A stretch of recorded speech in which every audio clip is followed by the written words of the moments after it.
Hello and welcome, my dear students. This is Prabhat Sharma with you once again with the remaining part of a story, Journey to the Center of the Earth. Please take out page number 102. Okay, I shall begin the reading. During this time, we had left the bright and transparent forest far behind us. We were mute with astonishment. We kept running in spite of ourselves. It was a perfect ride, which resembled one of those horrible sensations we sometimes meet with in our dreams. Instinctively, we made our way towards the Central Sea, and I cannot now tell what wild thoughts passed through my mind, but for the very serious preoccupation which brought me back to practical life. Though I was aware that we were treading on a soil quite new to us, I, however, every now and then noticed certain group of rocks, the shape of which forcibly reminded me of those near Port Gretchen. This confirmed the indications of the compass of a return to the north of this great central sea. It was so like a starting point that I could scarcely doubt the reality of a position. Streams and cascades fell in hundreds over the numerous projections of the rocks. I actually thought I could see our faithful and monotonous hands and the wonderful grotto in which I had come back to life after my tremendous fall. Then we advanced still farther. The position of the cliffs, the appearance of a stream, the unexpected profile of a rock threw me again into a state of doubt. After some time, I explained my state of mental indecision to my uncle. He confessed to a similar feeling of hesitation. He was totally unable to make up his mind in the midst of this extraordinary but uniform panorama.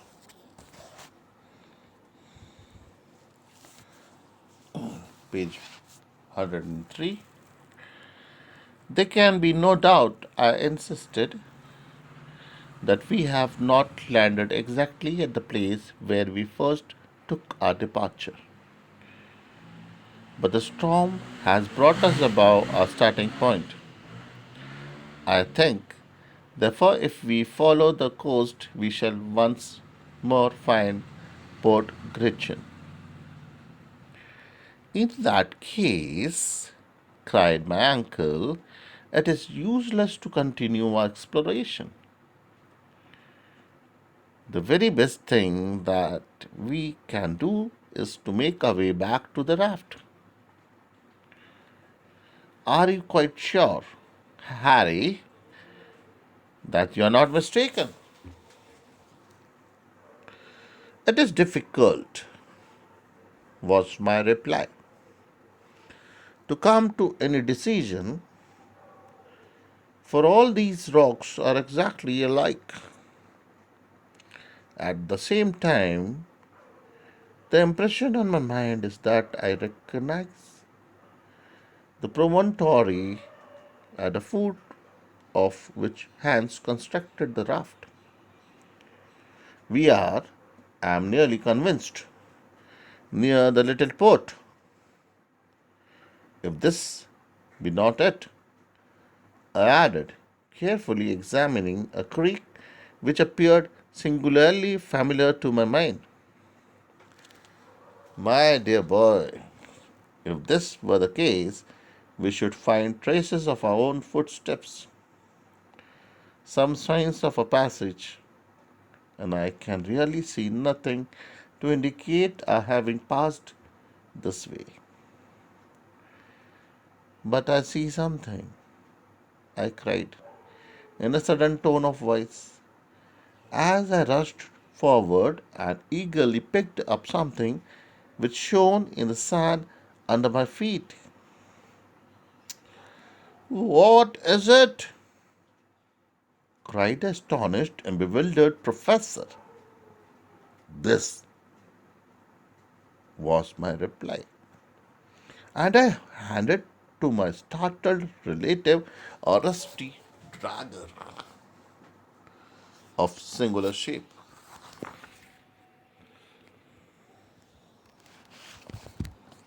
Page 104. What made you bring with you so useless a weapon? He exclaimed. It was needlessly hampering yourself. I bring it? It is quite new to me. I never saw it before. Are you sure it is not out of your collection? Not that I know of, said the professor, puzzled.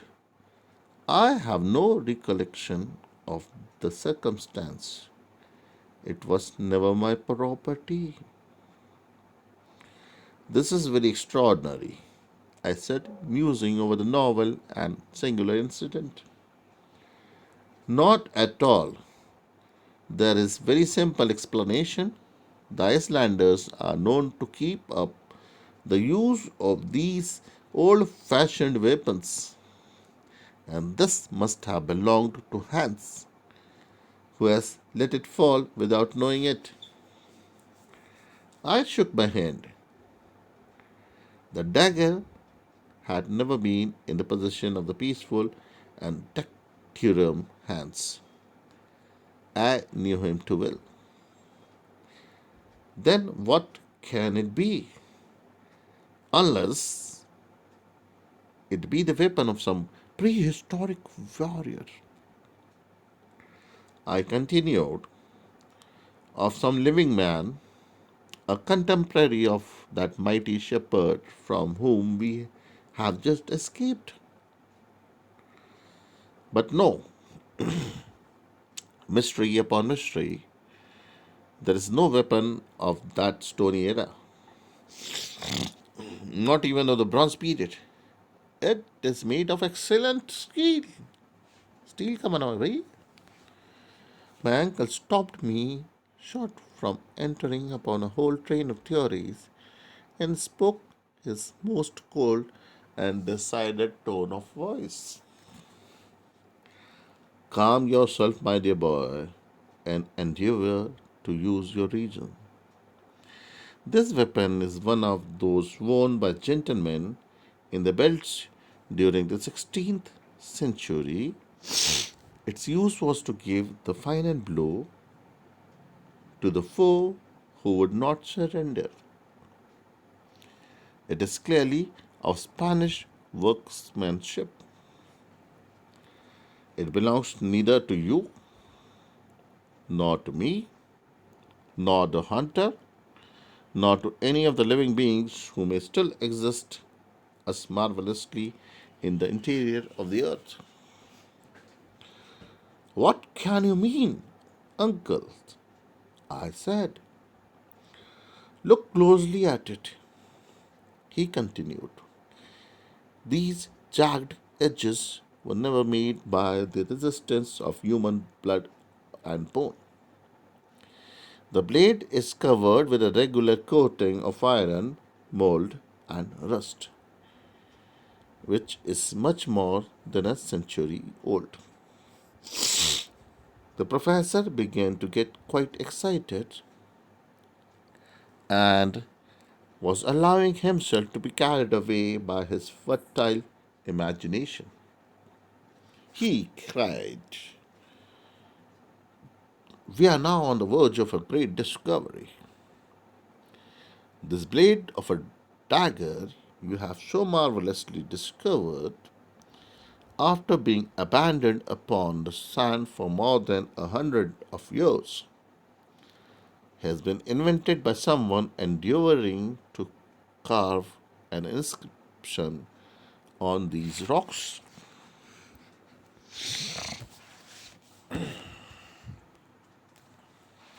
Last page, page number 105. "But this dagger never got here of itself," I exclaimed. "It could not have twisted itself. Someone, therefore, must have preceded us upon the shores of this extraordinary sea." "Yes, a man. But what man has been sufficiently desperate to do such a thing? A man who has somewhere written his name with this very dagger, a man who has endeavored once more to indicate the right road to the interior of the earth. Let us look around, my boy. You know not the importance of a singular and happy discovery." Extremely interested, we walked along the wall of rock, examining, examining the smallest fissures. We at last reached a spot where the shore became extremely narrow. The sea almost bathed the foot of the rocks, which were here very lofty and steep. There was scarcely a path wider than 2 yards at any point. At last, under a huge overhanging rock, we discovered the entrance of a dark and gloomy tunnel. There, on a square tablet of granite, we could see two mysterious and much worn out letters. The two initials of the bird and the extraordinary traveler who had preceded us on our adventurous journey. "A.S.," cried my uncle. "You see, I was right. Arne Secnusum." So the story commences, it ends, concludes. The story written by Jules Verne. So this is all for this time. Hope you all have enjoyed this science fiction. It's an imaginary story, lot of interest, lot of hope, and which leaves us thinking what all things have happened in the prehistoric era. So, thank you for the time being. See you soon. By that time, goodbye and good luck. Please take care of yourself. God bless you all. Thank you all once again.